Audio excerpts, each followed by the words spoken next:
Welcome back. If you've just joined us, you're watching the news at 10, broadcasting on Channels Television live from Lagos. Well, here are some of the reports you sent in through our eyewitness portal. And we begin with this one from Ijora Olopa area of Lagos, showing a fallen highway signboard. Our eyewitness reporter is calling on the concerned authorities to remove it before it causes an avoidable accident. Well, next is this photo showing the traffic jam on Oduoba Road in Ibadan, the Oyo State capital. There are no details as to what caused the traffic. And from Sango Eleyele Road in Ibadan is this photo of a road being washed away by gully erosion. He's calling on the concerned office to fix the road before it is completely eroded, making movement difficult for residents. And finally is this photo of a bad road in Umuguma in Owerri, the Imo State capital. Our eyewitness reporter is pleading with anyone in authority to make this better for movement. We'd like to thank you for sending these pictures, and please do remember that you can also be part of the news events around you. All you need to do is download the Channels Television free app from their respective stores. On the first phase of the rescue operation on a helicopter that crashed into a lagoon in Lagos on Wednesday has been concluded. The two remaining bodies were today recovered at about 10:30 this morning after an intensive search that lasted through the night. Our correspondent Kevin Obetin reports. The crash involves a helicopter operated by offshore energy transportation company Bristol, flying from an oil rig. It lost control and crashed into the lagoon in the Oroshoki area of Lagos shortly before it was due to land. 6 out of the 10 passengers and 2 crew members were rescued alive in the previous day. 4 others could not make it. Their bodies were, however, recovered. The water gets busier again on the second day of the emergency rescue operations as local divers complement the effort of a combined team of security and rescue operatives to search for the remaining passengers, dead or alive. Residents of the local community wait patiently for news on rescue efforts. At about 10:30 a.m., a fleet of fishing boats with local divers approached the bank of the river. It becomes clear that the job was done. 2 lifeless bodies are then lifted out of the speedboat. With that, all 12 passengers are found.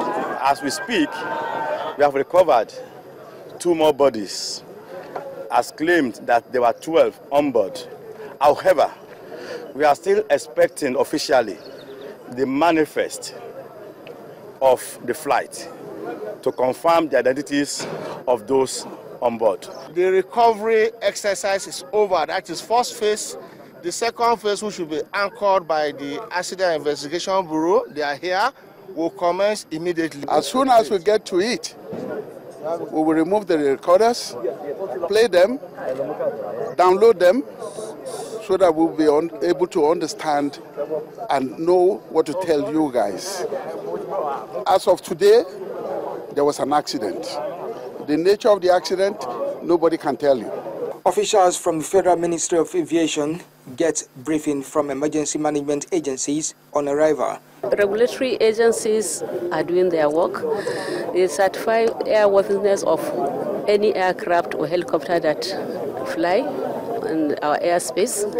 But like I told you earlier, on accidents, they happen, and we have to find out, we have to wait patiently for the result of the investigation. Then we will be able to determine the way forward. The recovery of the wreckage will continue soon, perhaps before the end of the day or any time after now. Kelvin Obetin, Channels Television News. Well, the search efforts may have ended, but indeed investigations into the ill-fated flight is on the way. The Accident Investigation Bureau today gave skeletal information on the wreckage of the helicopter and the 6 survivors. Our correspondent Yomi Otaigbe reports. The Accident Investigation Bureau, AIB, has taken over inquiry into what happened before, during and after the Bristol helicopter crashed on Wednesday. The commissioner of the AIB, Mr. Felix Abali, leads his team to give reports on their findings so far. The Sikorsky S-76 helicopter, which was believed to have departed Sedco oil platform offshore on 12th August 2015, crashed on its approach to landing at Murtala Mohammed Airport, Ikeja, Lagos. The main part of the aircraft had been recovered, but the black boxes were not on it. The crew, Julius Berger, will be back there tomorrow to continue the search for those black boxes. Issue of the manifest. We do have a copy of the manifest, but you know there are protocols involved in releasing names of individuals. Individuals, I mean, the families have been grieved. These families have been grieved, and families have to be informed before anything is made public. The AIB commissioner did not confirm if the control tower received any distress call from the pilot before the crash, but it speaks on the 6 survivors. It is the state of health. We went and visited them today, and they are stable. They are on stable condition. At the office of Bristol Helicopters on General Aviation Terminal Road, Ikeja, we are told by the security guards that no management official is around to speak with us. Going by the International Civil Aviation Organization rules, the AIB has 30 days to release the preliminary report on circumstances surrounding the crashed helicopter. Yomi Otaibi reporting for Channels Television News. And to take a closer look at the likely cause of the helicopter crash, I'm being joined on the news at 10 by a pilot, Captain Addison. I want to thank you so much indeed for coming on the news at 10. You've been following this story as much as we have so keenly. Tell us, what could have caused this chopper to go down? Well, first we have to understand that it's all speculation. We will have to allow the accident investigation to conclude the investigation before we can start talking about what might be the probable cause. But we can look at what exactly happened. The helicopter was on downwind position. Downwind position is it's about to land, and it lost control. It went into the lagoon. There are probable causes. It might have lost the whole of the engine power. It is a twin-engine aircraft. It might have lost those engines. It's a probable cause. It might have lost the gearbox, which turns the rotor. It might have lost the rotor of the tail.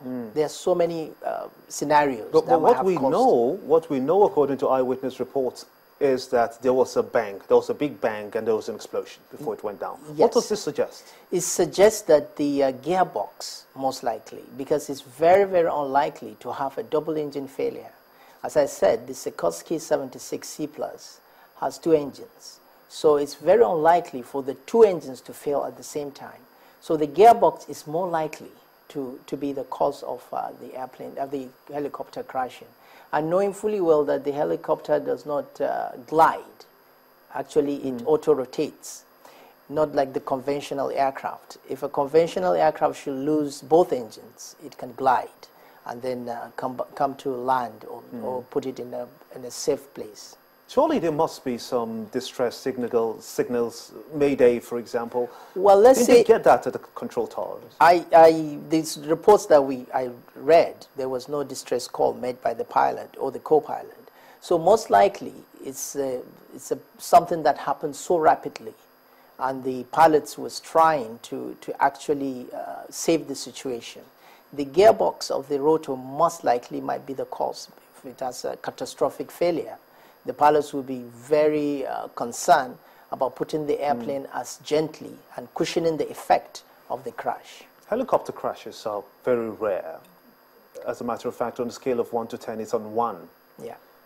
Why are we having this kind of situation now? Well, of course, it's an investigation that we'll have to follow. We have to look at the root cause of the investigation. It has to look at a lot of things. What caused this catastrophic failure? We still believe it is a catastrophic failure for the pilot not to make a distress call to the control tower. I want to thank you so much indeed, Captain Addison, for your time and your thoughts on this very unfortunate incident. Yeah. Captain Addison has been speaking to me on the helicopter crash in the Atlantic Ocean, the Oworonshoki end of it. Now, the Independent National Electoral Commission, INEC, and the River State chapter of the All Progressives Congress have been reacting to the disruption of their group's protest at the headquarters of the Independent National Electoral Commission. The APC had earlier demanded the release of electoral materials used during the last 2015 general elections for inspection by the party, following an order by the River State Electoral Tribunal. INEC maintains that it will follow the court's directive only after the parties resolve their conflict, but the party's candidate, the River State Southeast Senatorial District, Senator Magnus Abe, insists that nothing will deter them from getting justice at the Election Petition Tribunal. These are candidates of the All Progressives Congress in River State marching towards the headquarters of the Independent National Electoral Commission to register their protest against the state's resident electoral commissioner, Mrs. Gesila Khan. However, they met opposition at the commission's gate, where they were denied entry. Determined to be heard, the group insisted that they must see the acting chairman of the commission, Mrs. Amina Zakari, to inform her of their plight. They claim that Mrs. Khan has refused to carry out the directive of the State Election Tribunal, which gave them permission to inspect the election materials. INEC River State has made it impossible, made it practically impossible for us to conduct the inspections as directed by the courts. And they keep giving excuses that their national office is here to authorize them to allow us carry out inspection. Their national office is here to authorize them to release the documents to us. They were prevented entry by security operatives, although they appeared determined to go on with the protest, but they were unprepared for the tear gas by security men. What kind of thing are we talking about? What is happening in this country? I mean, this is unbelievable. What is happening here? What did we do wrong? We came here to present our case to the chairman of the commission, and then we are being replied with tear gas. Speaking to Channels Television, the acting chairman of the commission, Mrs. Amina Zakari, explained that the commission has not erred and that the strife between the parties has created bottlenecks that needs to be sorted out. INEC has been willing and ready to provide the materials, but the back and forth between the political parties, and it's not just Rivers, even IBS state had the same issue and some other states. Once one party asks for materials, the other party may object in court, and then that delays the process. So there's more to it than just meets the eye. The law provides that all election matters be resolved within 180 days after any election. The petitioners are now hoping to get a response on time to know their fate. Gloria Umezuke, Channels Television News. When the News at 10 returns, our big story focuses on the land tussle in Ganiki, Kwara State. Join us again.